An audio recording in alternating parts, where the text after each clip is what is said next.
السلام عليكم ورحمة الله وبركاته. الحمد لله رب العالمين، والصلاة والسلام على سيد الأنبياء والمرسلين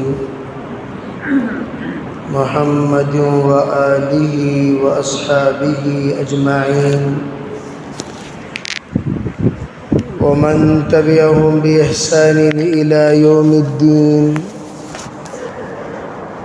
وعلى كل من دعا بدعوته واستنى بسنته واهتدى بهديه إلى يوم الدين. أما بعد،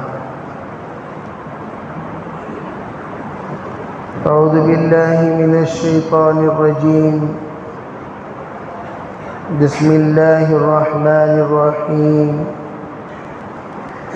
كتب عليكم الصيام كما كتب على الذين من قبلكم لعلكم تتقون.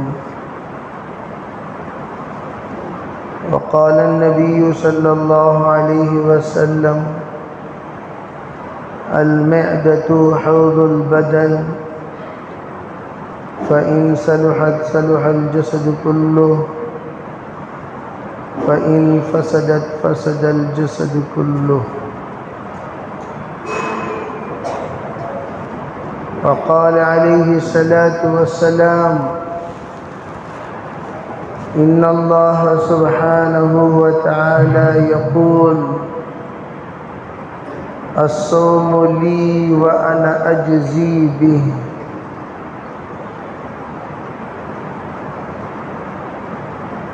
اللهم أيدنا بتأييدك، اللهم أيدنا بتأييدك، اللهم أيدنا بتأييدك يا رب العالمين.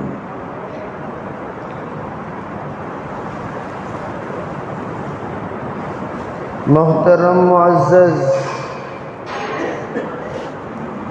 بھائیوں، بزرگوں، عزیز نوجوانوں، اللہ جل جلالہ امن والہ نے اپنے فضل سے، اپنے کرم سے ہمیں رمضان المبارک کا مبارک مہینہ عطا فرما کر ہماری زندگیوں کی لمحات کو قیمتی بنا دیا.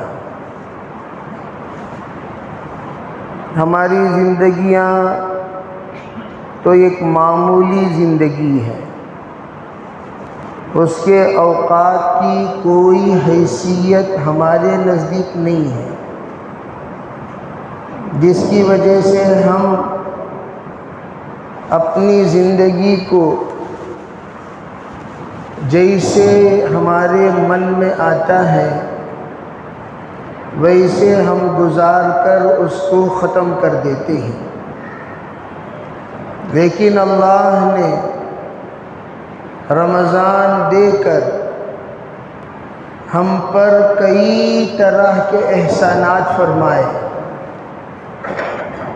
ان کئی طرح کے احسانات میں ایک احسان ہماری بے قیمت زندگی کو قیمتی بنا دیا. ہمارے وہ اوقات جس کی کوئی حقیقت میں ہمارے نزدیک کوئی حیثیت نہیں ہے، اس کے لمحے لمحے کو اللہ نے قیمتی بنا دیا. ہماری زبان سے نکلنے والی باتیں جس کی کوئی وقت نہیں، اس کا بھاؤ اللہ نے بڑھا دیا. ہم دیگر اوقات میں بھی سبحان اللہ کہتے تھے، لیکن رمضان کا سبحان اللہ کا مقام الگ. دیگر اوقات میں بھی لا الہ الا اللہ کہتے تھے، لیکن رمضان کے لا الہ الا اللہ کی قیمت الگ. دیگر اوقات میں بھی ہم صدقہ کرتے تھے، لیکن رمضان المبارک کا صدقہ کا مقام الگ. دیگر اوقات میں ہم لوگ نماز پڑھتے تھے، لیکن رمضان میں پڑھی جانے والی نماز کی قیمت الگ۔ گویا رمضان یہ ہماری زندگی کو بڑا قیمتی بنا دیا، ہمارے بدن سے نکلنے والے اعمال کو قیمتی بنا دیا، ہماری زبان سے نکلنے والی باتوں کو قیمتی بنا دیا، ہمارے دیے جانے والے صدقات کو قیمتی بنا دیا، ہماری پڑھی جانے والی ایک ایک آیت کو قیمتی بنا دیا۔ گویا ہماری سحری بھی قیمتی ہے، ہماری افطاری بھی قیمتی ہے، ہمارا کھانا بھی قیمتی ہے، ہمارا کھلانا بھی قیمتی ہے، ہمارا چلنا بھی قیمتی ہے، ہماری دعا بھی قیمتی ہے، یہاں تک کہ ہمارا سونا بھی قیمتی ہے۔ روزے دار جب روزے کی حالت میں سوتا ہے، فرشتوں کا ایک مجمع اس کے ساتھ رہتا ہے، وہ دعا کرتا ہے، فرشتے اس کے پیچھے آمین کہتے ہیں، وہ نماز پڑھتا ہے، اللہ فرض کے برابر نفل کا ثواب دیتے ہیں، ایک فرض کو 70 گنا اس کا بھاؤ اللہ بڑھا دیتے ہیں۔ روزہ پوری زندگی اگر کوئی روزہ رکھے تو وہ رمضان کے ایک روزے کے برابر نہیں ہو سکتا، پوری زندگی۔ اب اندازہ لگاؤ ہمارا روزہ کتنی قیمتی روزہ ہے، تو ہم ان اوقات کو کیسے ضائع کریں؟ بھی اس کی تو قدر نہ جاننے والا اوقات کو ضائع کرے گا، جو اس کی قدر جان لے وہ کبھی اوقات کو ضائع کرنے کا تصور بھی نہیں کر سکتا۔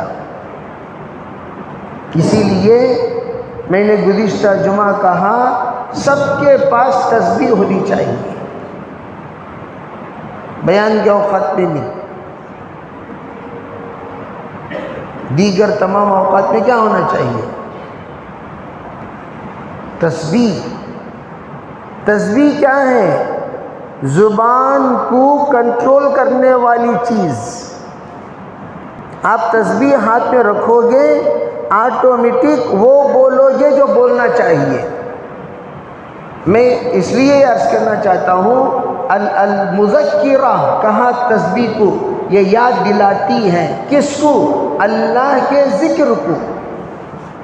آپ ہاتھ پہ پکڑو گے تسبیح تو اللہ کا ذکر یاد آئے گا آپ کو، تو آپ یہاں وہاں کی باتیں کرنے کے بعد جو وقت بچے گا ان اوقات میں آپ تسبیح پڑھتے رہو گے، سبحان اللہ، لا الہ الا اللہ، اللہ اکبر،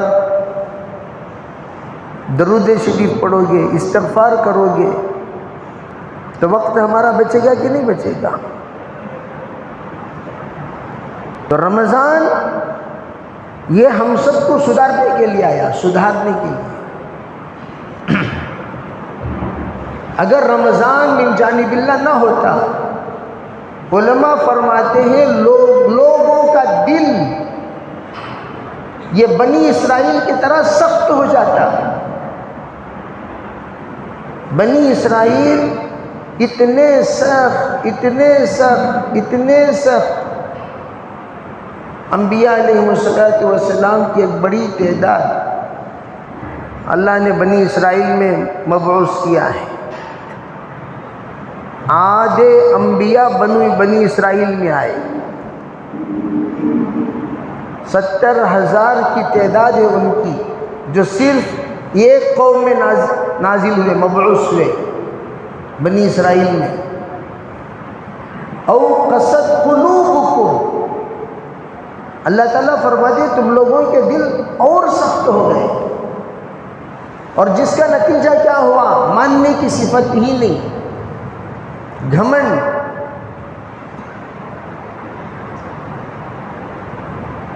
تکبر، انانیت، منوانے کا جذبہ، میں سنتا نہیں، میری بات سب سنو، میں کسی کی نہیں سنتا، میری بات سب سنو۔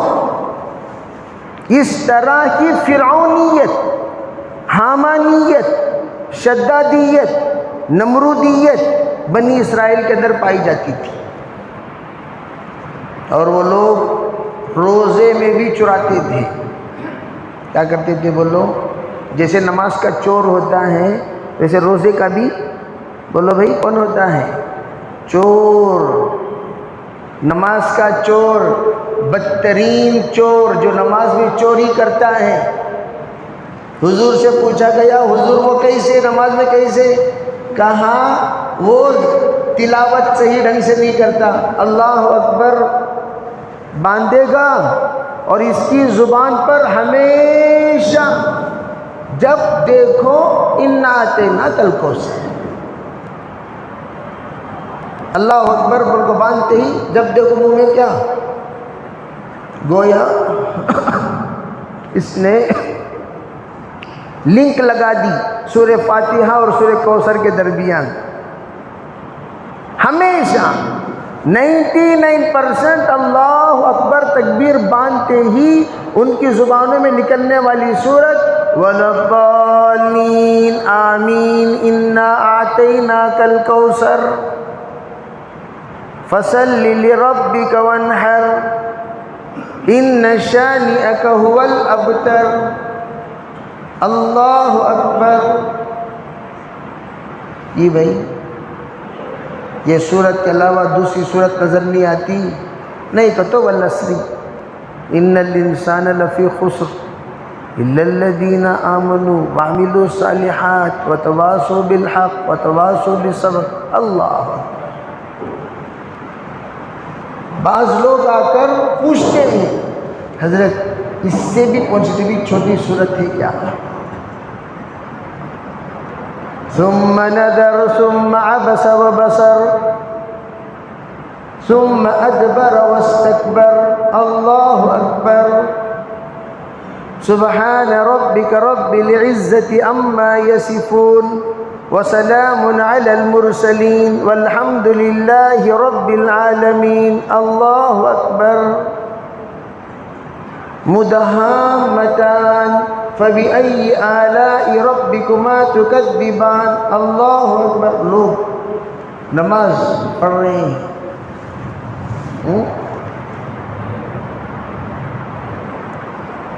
بعض ہمارے اکابر کہتے ہیں لمبی لمبی نمازیں پڑھو۔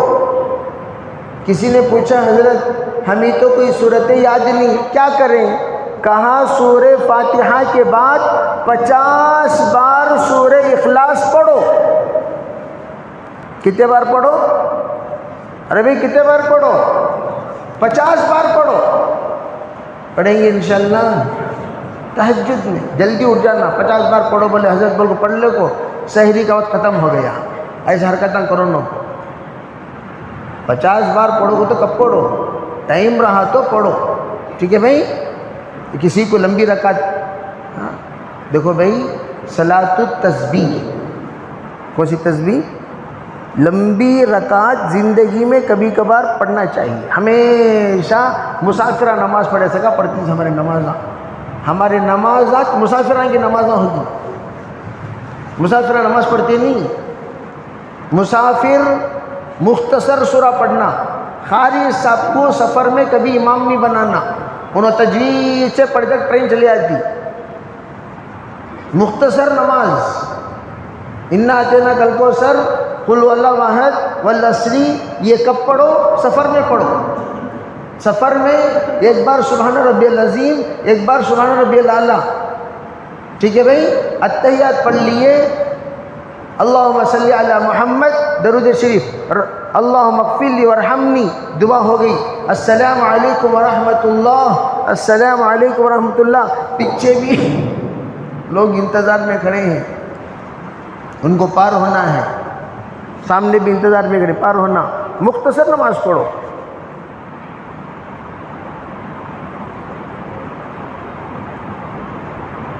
سفر میں، حضر میں اطمینان سے پڑھو۔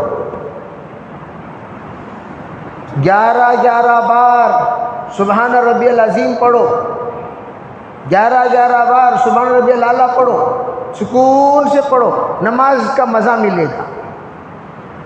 یہ جو اللہ اللہ، کیا ورزش کر رہے ہیں؟ کیا نماز پڑھ رہے ہیں، ورزش کر رہے ہیں؟ تو روزے کی حالت میں آٹومیٹک آدمی سائلنٹ نماز پڑھتا ہے۔ آپ دیکھیے جلدی جلدی نہیں پڑھے گا، کون تے بھی شریر رہا تو جلدی جلدی پڑھتا سو، اسے تو بھی ذرا سنجیدہ مزاج کا رہا، آٹومیٹک رمضان میں کیسی نماز پڑھتا ہے، سکون کی پڑھتے کہ نہیں پڑھتے؟ اب ان بیچاروں کو کیا سمجھتے ہیں، انا تینا پردہ لینا پھر کیا پڑھنا، اور ایک بار پڑھو انا تینا، اور ایک بار پڑھو، اور ایک بار پڑھو۔ ارے بھی اگر آپ کو 4 صورتیں یاد ہیں، 4 صورتیں 10 بار پڑھو، منع کون کرتا ہے؟ کوئی نہیں منع کرتا، اجازت ہے۔ بعض ہمارے اکابر ایک آیت کو 100 مرتبہ 300 مرتبہ نماز میں پڑھتے تھے۔ نفل نماز میں پڑھنے کی اجازت ہے، فرض میں ایسا نہیں پڑھنا، نفل نماز میں پڑھنے کی اجازت ہے، پڑھو۔ تو میں عرض کر رہا تھا کہ ہم رمضان المبارک میں اطمینان کے ساتھ ہر کام کرنے کے عادی بنے، اطمینان کے ساتھ کرنے کے لیے ذرا جلدی اٹھنا، سحری میں وضو کرنا، سحری میں اٹھتے ہی فسٹ جا کر مصلی پر کھڑے ہو کر 8 رکعت تہجد پڑھنا۔ کتنے رکعت بولو بھائی؟ پڑھیں گے انشاءاللہ۔ رمضان میں ایک ہم سب کو موقع ملتا ہے، اختیاری موقع، تو میں یہ کہنا چاہتا ہوں 10 منٹ سحری کے لیے، 20 منٹ تہجد کے لیے، 8 رکعت سکون سے نماز تہجد پڑھو، اللہ سے خوب دعا مانگو، دعا مانگ کر سحری کرو۔ اگر سحری کا وقت کم ہے تو پہلے سحری کر لو، پھر نماز پڑھو۔ بعض لوگ ہوتے ہیں بیچارے آہستہ کھانے کے عادی ہوتے ہیں، جلدی جلدی کھائے تو تکلیف شروع ہو جاتی، تو کیا کریں؟ پہلے سحری کر لو، 2 رکعت نماز پڑھو تہجد کی، سحری کرو، پھر بعد میں ما بقیہ رکعتیں پڑھو۔ کیوں؟ سحری کے لیے ٹائم لیمیٹڈ ہے۔ دیکھو ایک ہے سحری کا وقت ختم، ایک ہے فجر کا وقت شروع، مسئلہ سمجھو۔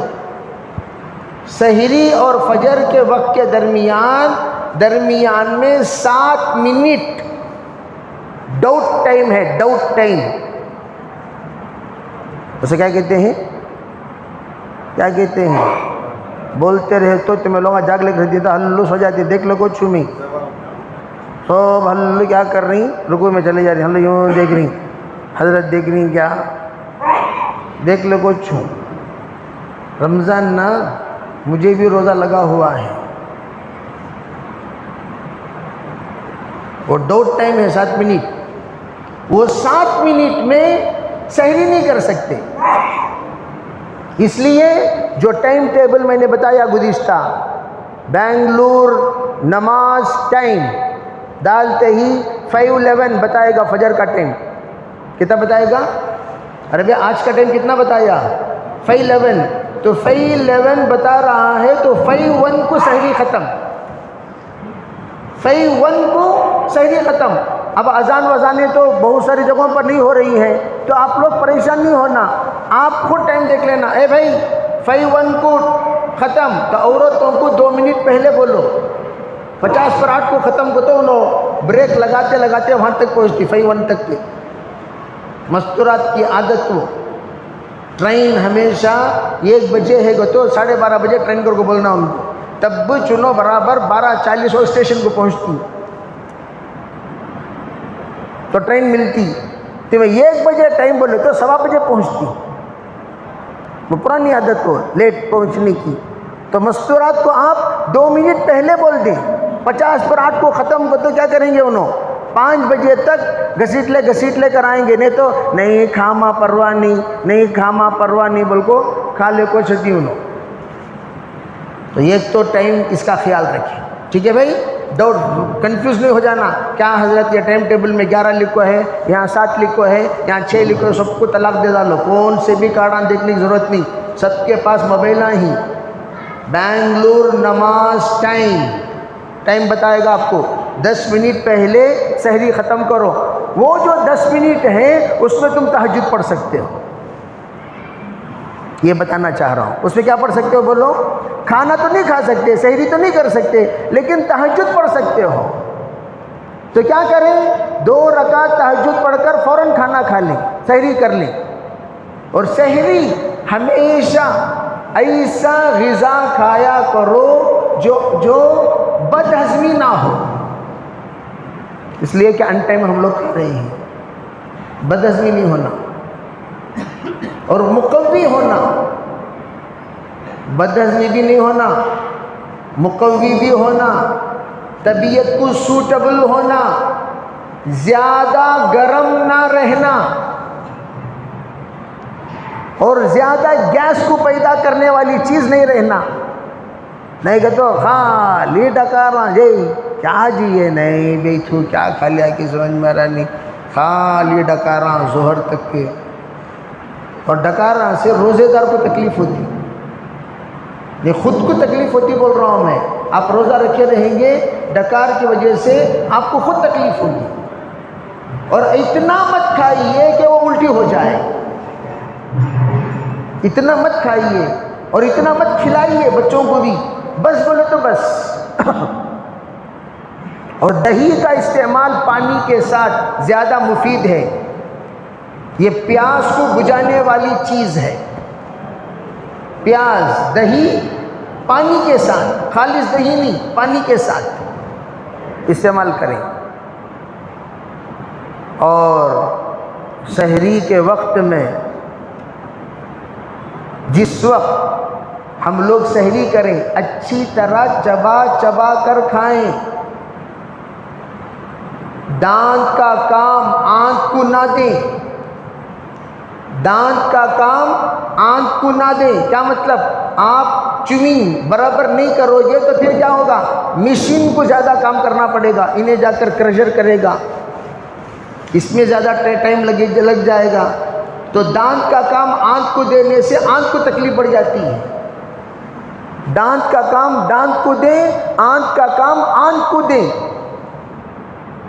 تو ہر لقمے کو کم از کم 12 مرتبہ چبانا.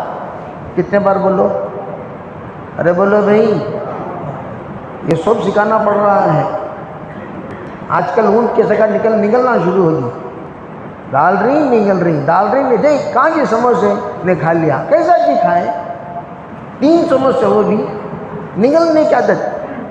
اور بیل وغیرہ نگلنے کے بعد باہر نکال کو جگائی کرتی. ہم نہ کہیں جگائی ہے کیا, تو تکلیف پڑ جاتی.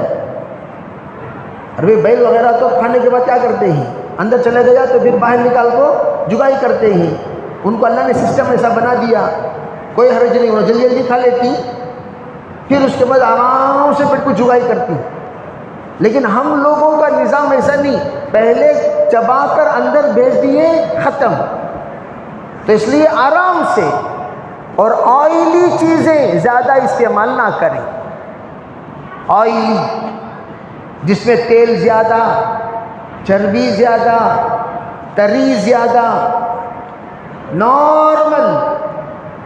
اور ایسی چیزیں استعمال نہ کریں جس سے طبیعت آپ کی سوٹیبل نہیں ہوتی. بعض لوگوں کو بعض چیزوں کی سے پرہیز, بینگن سے پرہیز, تو بینگن کا بھرتا بنا دیے سحری میں, اور آپ بیچارے بینگن سے آپ پرہیز کرتے ہیں, آپ بینگن کھا لیے, تکلیف شروع ہو جائے گی.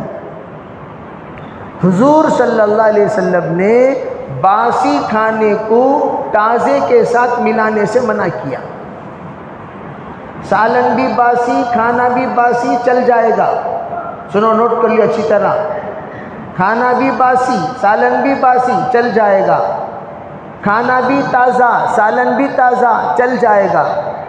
کھانا تازہ, سالن باسی, سالن تازہ, کھانا باسی نہیں چلے گا. حدیث میں منع ہے. سنت اور سائنس میں منع کیا گیا.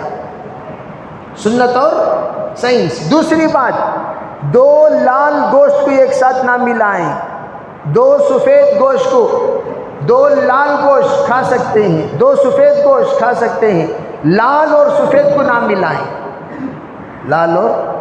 لال میں مرغی، لال میں بیل اور بکرے آتے ہیں چوپائے لال میں، سفید میں مرغی اور مچھلیاں آتی ہیں۔ مرغی مچھلی کھا سکتے ہیں، بیل بکرا کھا سکتے ہیں، بیل کی بریانی، مرغی کا فرائی، بیل کی بکرے کی بریانی اور مچھلی فرائی، گڑبڑ ہو جائے گا۔ کیسا کیسا کی ہو رہا جو بولتے نہیں وہ چو، وہ کیسا کیسا کی ہو رہا جو بولتے نا وہ چو، جو جیسا نہیں۔ دوسری تیسری بات، عربی بھینڈی کو ملانے سے حضور نے منع کیا۔ حضور کی مراد کیا؟ سنت کی روشنی میں فقہا بتاتے ہیں دونوں جگٹ، عربی بھی جگٹ بھینڈی بھی جگٹ، یہ دونوں ایک ساتھ جمع مت کرو، اس میں بگاڑ پیدا ہوگا۔ تو یہ چیزیں میں اس لیے بتا رہا ہوں کہ ہم لوگ رمضان میں آدھی تو فکر ہماری کھانے کی رہتی ہے، آدھی فکر عبادت کی رہتی ہے۔ سب سے پہلے کھانے کی رہتی ہے، کیا کھانا کیا نہیں کھانا، تو اس لیے یہ کھانے کا نظام بتا دیا۔ شام کو 3 کھجوریں لازمی طور پر افطاری میں کھائیں۔ 14 طرح کی کمزوریاں بندے کو پیدا ہوتی ہیں روزے سے، 14 طرح کی وٹامنس بدن کے اندر کم ہو جاتے ہیں، کس سے؟ روزے سے۔ وہ 14 طرح کے وٹامنس اللہ نے کھجور میں رکھے ہیں، تو کھجور 3 عدد لازمی طور پر کھائیں افطاری میں۔ اور آپ اگر زیادہ کھانا چاہتے ہیں تو کھجور کے ساتھ ککڑی ملا کر کھائیں، کھجور کے ساتھ مسکا ملا کر کھائیں۔ امیر آدمی ہے مسکا ملا لے، معمولی غریب آدمی معتدل آدمی ہے ککڑی ملا لے۔ ککڑی بہت مفید، لازمی طور پر اپنے دسترخوان پر ککڑی کھجور کوئی چیز نہ ہو کوئی بات نہیں، ککڑی اور کھجور اپنے دسترخوان پر رکھیں۔ ہمارے یہاں سموسہ فرض ہو گیا، اکثر دسترخوان میں روزہ افطاری کے وقت کھجور رکھے رہتے ہیں، کھجوروں کا ہی اہتمام نہیں۔ بھئی جس کا اہتمام کرنا سنت ہے، جس کا اہتمام حضور علیہ السلام نے کیا، جس کا اہتمام روزے کی سلسلے میں زیادہ مفید ہے، وہ نہیں رہتا کھجور اور ککڑی، تو اس لیے اس کا اہتمام۔ اور کبھی افطاری میں ٹھنڈا شربت نہ پیے، اس سے طبیعت معدے کو تکلیف ہوتی ہے، گرم میں ٹھنڈا ڈالنے سے یہ مضر ہے، اس لیے نہ زیادہ گرم نہ زیادہ ٹھنڈا، درمیانی۔ اس لیے محترم عزیز بھائیوں، اپنے بچوں کو بھی ہم لوگ 7 سال کی عمر میں روزہ رکھنے کا حکم دیں، جیسے نماز کے سلسلے میں کہا گیا 10 سال میں ہر حال میں بچوں سے روزہ رکھوائیں۔ ماشاءاللہ ہمارے خاندان کے بچے 7 سال سے پورے 20 روزے رکھتے ہیں، 10 روزے چھوڑتے ہیں۔ 8 سال میں 25 روزے رکھتے ہیں، 5 چھوڑتے ہیں۔ 9 سال میں پورے 30 روزے رکھتے ہیں۔ کتنے روزے؟ اور ہم ان کے روزوں کے حساب سے عیدی بھی دیتے ہیں۔ ایک روزے کو 10 روپے، تو 25 روزے کتنے ہوئے؟ ارے بولو بھائی کتنے ہوئے؟ 250 روپے عیدی، چچا 250، تایا 250، دادا 250۔ تو بچے کو روزہ رکھنے میں مزہ آئے گا کہ نہیں آئے گا؟ وہ امید میں رہے گا، او ہو تمہیں 250 اگر آپ کہتے ہیں تو ہم 30 روزے بھی رکھ لیا کرتے تھے۔ تو بچوں کو ہم اس طریقے سے ان کو عیدی کے طور پر دیں، تاکہ وہ بچوں کے اندر خوشی پیدا ہو، شوق پیدا ہو، ذوق پیدا ہو، تو خاندان کے بچے رکھیں گے۔ اور یہاں پیپر میں معصوم روزے دار 15 سال کا، معصوم روزے دار 18 سال کا، معصوم روزے دار مچھیاں آگی، معصوم روزے دار، یہاں بچے تو رکھ رہے ہیں بے روزے دار. تو ہم روزے کا بچوں کے اندر عادت، اور جو عورتیں روزہ رکھنے کی حالت میں نہیں ہیں ان سے کہیں بچوں کے سامنے کھانا نہ کھائیں. ان کو تو روزہ نہیں ہے، روزہ رکھ بھی نہیں سکتی، تو کیا کریں؟ بند کمرے میں کھانا کھانا اور بچوں کے سامنے روزے داروں کی طرح رہنا، بڑوں کے سامنے روزے داروں کی طرح. بعض خواتین طبیعت ناساز ہوتی ہیں، گھر والوں کو پتہ نہیں چلتا ان کی طبیعت ناساز ہے. کیوں؟ وہ احساس ہونے بھی نہیں دیتی. سحری میں سحری کریں گی، افطاری میں افطاری کریں گی، درمیان میں کوئی چیز کھائیں گی بھی نہیں، حالانکہ ان پر روزہ نہیں ہے. وہ چھپ کر پانی وانی کچھ نہ کچھ پی لیتی ہیں، ضرورت پر پی لیں گی، لیکن وہ احساس ہونے بھی نہیں دیتی. یہ حیا ہے، یہ پردہ ہے، یہ شرم ہے. سب کے سامنے بعض لوگ ہمارے بڑے جن بزرگوں کو بے روزہ رکھنے کی طاقت نہیں، شوگر پیشنٹس ہیں، تو جیسے کہ میں نے گزشتہ بھی کہا، جو پیے اور روزہ رکھے ان کو بھی جیسے میں نے کہا جتنی دیر روزہ رکھ سکتے ہیں اتنی دیر روزہ رکھنے کے بعد وہ کیا کریں؟ وہ روزہ جب کھولنے کا نمبر آئے، جیسے مثال کے طور پر پیشنٹ ہیں، تمام پیشنٹوں کو سحری میں اٹھا دینا. جتنے پیشنٹ ہیں ان سے کہو بھائی سحری کریں، تاکہ بچوں کو یہ دل میں آئے دادا بھی سحری کر رہی، دادی بھی سحری کر رہی، تایا بھی سحری کر رہی، چچا بھی سحری کر رہی، چچانی بھی سحری کر رہی ہیں، تائی ماں بھی سحری کر رہی ہیں، سب سحری کرتے ہوئے افطاری میں سب حاضر. عذر ہے تو عذر وہ کمرے کے اندر، بچوں کو اس کا احساس ہونے نہ دیں. بچوں کا دل تو بچہ ہوتا ہے، وہ کیا سمجھے گا؟ اتنا بڑا آدمی پانی پی لے کوئی، ہم نہ پانی نہ کو پیو بول رہی، دیکھو یہ جاؤ کو ہلو شربت پی لو کو، چائے پی لو کو. بھئی یہ تو کھا رہے ہیں، پی رہے ہیں، اور ہم سے کہہ رہے ہیں مت کھاؤ.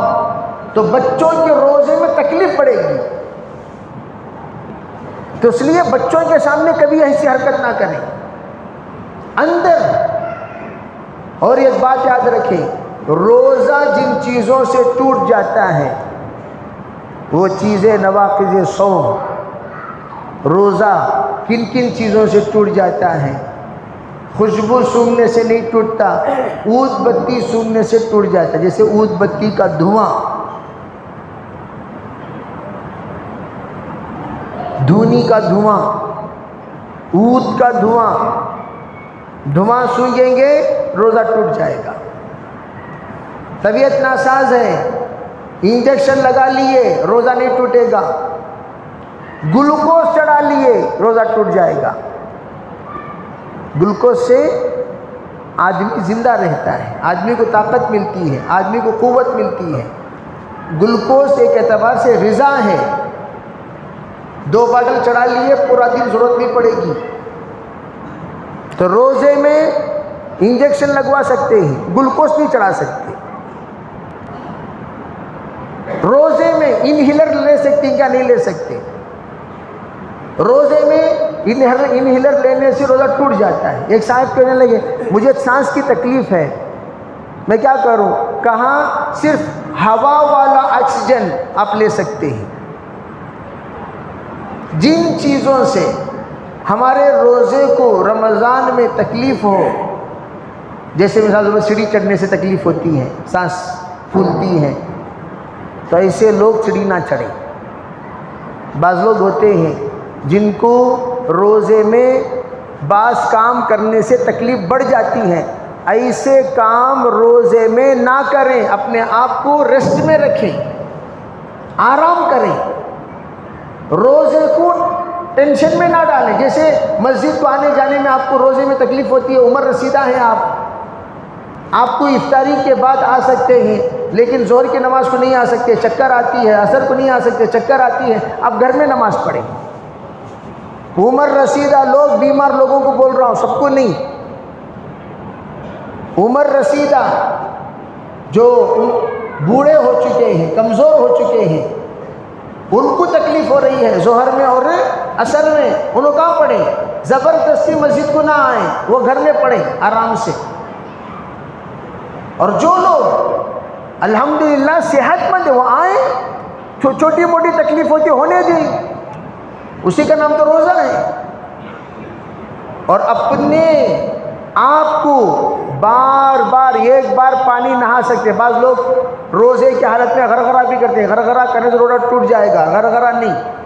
غسل اگر واجب ہو گیا، وضو میں بھی صرف کلی اور ناک میں تھوڑا سا پانی ڈالنا سامنے سے، ناک کو یوں نہیں کر سکتے آپ روزے میں، ناک پہ یوں کرو گے ناک کے ذریعے سے پانی اندر چلا جائے گا، سامنے یوں پانی ڈال کر ناک صاف کریں، ناک جھکے رہیں، ناک اوپر نہ اٹھائے، جیسے بعض ہماری عادت پڑی ہوئی رہتی ہے، غرغرہ کرتی پانی اندر چلے آتا، تو ناک میں پانی ڈالیں گے پانی اندر چلا جائے گا، تو ایسا ناک نیچے جھکا کر پانی ڈالیں، کلی منہ، اور کلی کرنے کے بعد ایک بار تھوک دیں، آرام سے کلی کر ڈال کو خاموش بیٹھ جانا سنی، اندر اللہ کی طرف سے آیا ہوا مہمان کو کیوں چھوڑیں، اسے تھوک دیں ایک بار، سمجھے بھائی؟ اسی طریقے سے علماء کہتے ہیں یہ جو روزوں میں ایسی چیز استعمال کرنا جس کا مزہ منہ میں باقی رہے وہ بھی مکروہ ہے۔ آپ پان کھا لیے، پان کھائے سحری میں، اور وہ پان کی جو بو ہے، پان کا جو مزہ ہے، وہ جو زردے کی بو ہے وہ منہ میں ہے ظہر تک بھی نہیں، تو سحری سے پہلے رات کو آپ نے پان کھا لیا بس، سحری کے وقت میں کوئی ایسی چیز نہ کھائیں جس کی بو باقی رہے، تو اس کے لیے خاص طور پر یہ پان پراگ کا کھانا، خوشبودار سپاری کا کھانا، جس کی بو منہ میں باقی رہے، جس کے ریشے دانتوں میں اٹک جائے، اس لیے کہا گیا سحری کرنے کے بعد ایک مرتبہ اچھی طریقے سے مسواک کر لیا کریں تاکہ جو چیزیں ادھر ادھر لگی ہوئی ہوں وہ تمام چیزیں نکل جائیں، روزے کو پریشانی نہ ہو۔ بعض مرتبہ بعض لوگوں کے منہ میں خون نکلتا ہے، خون مسوڑوں کی کمزوری کی وجہ سے، ایسے موقع پر وہ باقاعدہ تھوک دیا کرے، منہ کلی کر لیا کرے، تھوک دیا کرے منہ کلی کر لیا کرے، وہ خون نکل گئے روزہ ٹوٹ جائے گا۔ تھوک نکلنے سے روزہ نہیں ٹوٹتا، خون نکلنے سے روزہ ٹوٹ جاتا ہے۔ تو اس لیے جن کو منہ میں بلیڈنگ ہے ان کے لیے خاص طور پر کچھ ایسے پیسٹ آج کل مل رہے ہیں جن سے بلیڈنگ ختم ہو جاتی، اور ڈینٹل ڈاکٹر بتائے گا یا نہ تو میڈیکل والا ہی بتائے گا، وہ پیسٹ سحری میں افطاری میں کر لیں بلیڈنگ ختم ہو جائے گا، مسوڑوں کو کرنا ہے وہ بلیڈنگیں ختم ہو جائیں گی، یا کلی کرنے کے لیے ٹانک ملتے ہیں تو وہ منہ میں ڈال کر کلی کر لیں بلیڈنگ ختم ہو جائے گی، روزہ محفوظ رہے گا۔ اسی طرھ اگر کوئی سحری میں کھائی ہوئی چیزیں مسوڑوں میں اٹک گئے، اس کو ہلو نکال کو ڈسپوز کر لے، کچھ ہی اندر پیٹ کو باہر نکالنے کے بجائے اندر ڈھکل لے کو ہی، اس سے بھی روزہ ختم ہو جائے گا۔ اس لیے دانتوں کو صاف رکھنا ضروری ہے تاکہ ان تمام چیزوں اگر اٹک گئے تو اس کو نکال کر پھینک دیں، اس کو نکال کر اندر نہ ڈھک لیں، دانتوں سے زبان سے نکالے نماز کی حالت میں، اس کو اندر چلا گیا روزہ ٹوٹ جائے گا۔ اور اسی طرح بلغم منہ میں آنے کے بعد واپس لینے سے روزہ ٹوٹ جائے گا۔ منہ میں آ گیا، باہر آ گیا، ایک ہے ناک سے حلق میں چلے جانا، چلا گیا بلغم، روزہ کو کچھ نہیں ہوگا۔ ایک ہے منہ میں آنے کے بعد اس کو آپ نے کیا کیا، اندر ڈھکل دیا، جبکہ وہ منہ کے باہر آ گیا، اس کو تو باہر نکالنا چاہیے، اور آپ نے اس کو کی طرف توجہ نہیں دی اور وہ چلا گیا پھر اندر، تو اس سے روزہ ٹوٹ جاتا ہے۔ تو اس طرح ہم لوگ بعض لوگ اس بات کے بھئی کم از کم بیڑی نہیں ملی تو کیا ہوا، بیڑی کی خوشبو سونگھ لیں گے، بیڑی پینے والے کے بازو بیٹھ جائیں گے، کم از کم اس کی لذت ملتی رہے گی۔ آپ جا کر بیڑی کی بو یعنی جو دھوئیں کی شکل میں آ رہی ہے اس کو آپ سونگھیں گے، اس سے بھی روزہ ٹوٹ جائے گا۔ ٹھیک ہے بھئی، بعض لوگ معشوق نہ انہیں کم از کم سونگھ لیتی، بیڑیاں جب میں لگو سونگھ لگو، یا اللہ تسلی دے دل کو، بیڑی میرے پاس ہی ہے۔ اسے بول لیتے ذرا یہ افطاری تک صبر کر با، میں آ رہا ہوں تیرے پاس سے، بڑے صدمے کے ساتھ۔ بعض ایسے لوگاں بھی ہیں بیڑی سے افطاری کرتی ہیں۔ بھئی کیا بولنا ان کو بولو۔ اب میں گیا ایک گاؤں میں، انہوں بولے ہاں حضرت ایسا کرتی کچھ لوگاں، بول بیڑی سے افطاری سہرن حضرت بسم اللہ الرحمن الرحیم فوراً سے لوگ کو پہلے پھوک ڈالنے کے بعد جان میں جان آتی اس کہتے، تب بھی ان کو کھانے میں مزہ آتا اس کہتے۔ سب توبہ کریں گے انشاءاللہ۔ بھئی جو مسائل میں اس لیے آج بتایا، روزہ ہے ہمارا تو روزے میں ان تمام چیزوں کا اہتمام کریں، اور کوئی بھی بات ہے علماء کرام سے پوچھ لیں، آپس میں فتویٰ نہ لیں وہ سب کیا بھی نہیں چھوڑا جائے، وہ سب علماء کرام ہیں آپ کے محلے میں، ان سے پوچھ لو کیا حضرت اس سے روزہ ٹوٹ جاتا ہے کیا نہیں ٹوٹتا کیا۔ اسی طرح شادی شدہ، دیکھو آپ صلی اللہ علیہ وسلم اپنے زمانے میں ایک صاحب آئے، کہنے لگے حضور میں روزے کی حالت میں ہوں، کیا میں روزے کی حالت میں، اس لیے کہ بیڈ روم ہوتا ہے، بیوی اور یہ ایک ساتھ سوتے ہیں، جیسے پھر رمضان مبارک فجر کے بعد عام طور پر سب آرام کرتے ہیں، تو فجر بعد کیا اسی پلنگ میں جس میں میری بیوی ہے سو سکتا ہوں؟ آپ نے فرمایا نہیں سو سکتے، الگ سوئیے۔ یہ ایک صحابی آئے پوچھا سو سکتا ہوں؟ آپ نے کہا آپ سو سکتے ہیں۔ اب بخاری میں دونوں روایتیں موجود ہیں، لوگ اس بات کی وضاحت کرے بغیر اجازت دے دیتے سو سکتے اس میں کوئی حرج نہیں، کہا نہیں، آپ نے جس کو منع کیا وہ جوان تھا، جوان صحابی سے آپ نے کہا تو تیرے بیوی کے ساتھ پلنگ میں لیٹ نہیں سکتا، تو جا کر حال میں لیٹ جا، الگ لیٹ جاؤ، بیوی الگ شوہر الگ، نئے شادی شدہ ہیں، نوجوان ہیں، جذبات والے ہیں، تو وہ الگ سو جائیں تاکہ ان کا روزہ نہ ٹوٹے۔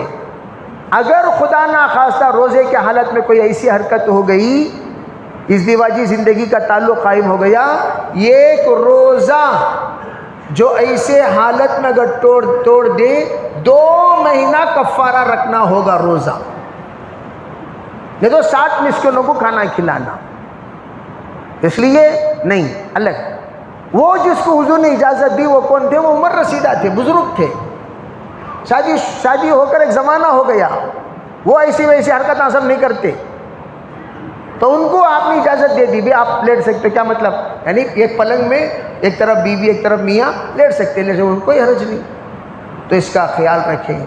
اور ایسا پنکھا گھر میں نہ چلائیں جس میں پانی کے چھینٹے پڑ رہے ہو منہ پر، ایک جنا بول کو بیٹھ گیا، کس کے سامنے؟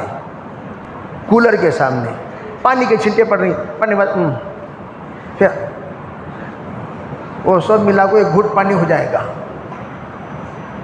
اور یہ بھی مسئلہ سمجھنے کی نہیں، بعض لوگ ہوتا کولر رشنا بول کو بیٹھ گئے یا سو گئے، بعض لوگ سوتے وقت میں ان کا منہ کھل جاتا ہے، پانی پڑ گیا، تو اس سے بھی روزہ ٹوٹ جاتا ہے۔ بہت سارے مسائل ہیں روزے کے، انشاءاللہ علماء کرام بتاتے رہیں گے اپنے اپنے موقع پر۔ جن کو کوئی بھی اشکال ہو اپنے اپنے معتبر علماء کرام سے جا کر پوچھ لیو، یل بورڈ سے مت پوچھو، یل بورڈ سے پوچھے گا تو انہوں بھی گمراہ ہوں گے، آپ کو بھی گمراہ کریں گے۔ جو سمجھدار علماء کرام ہیں ان سے پوچھئے، وہ انشاءاللہ آپ کو۔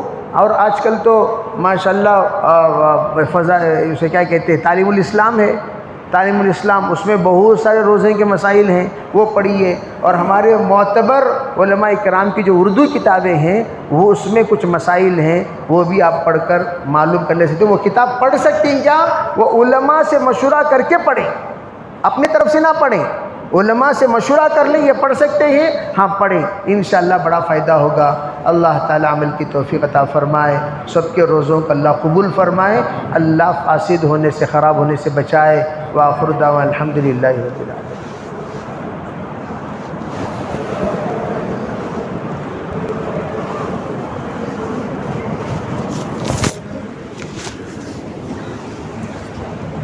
السلام.